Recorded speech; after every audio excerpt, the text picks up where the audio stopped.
Dry eyes यासाठी काही additional drops आम्ही चालू करतो. याच्यामध्ये लुब्रिकेटिंग ड्रॉप दिला असतो, तो बऱ्याचदा बराच काळ चालू राहतो.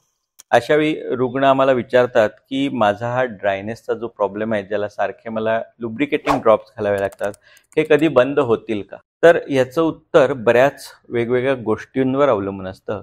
सगळ्यात महत्त्वाचं तुमचा ड्रायनेस कुठल्या प्रकारचा आहे. जर तुमचा ड्रायनेस ॲक्वेस डेफिशियन्सी म्हणजे डोळ्यातलं पाणीच बनणं जर कमी झालेला असण्याचा प्रकार असेल, तर त्याच्यामध्ये बऱ्याचदा हे ड्रॉप्स आपल्याला बराच काळ घालावे लागू शकतात. परंतु ज्यांच्यामध्ये डोळ्यात पाण्याचं प्रमाण ठीक आहे, पण ऑइलचं किंवा तेलाचं प्रमाण कमी होत चाललंय, त्यांच्यामध्ये काही वेळा ह्या औषधोपचारानंतर तसंच त्याला काही थेरपीज आहेत, जसं IPL थेरपी आणि वॉर्म कंप्रेसेसची थेरपी.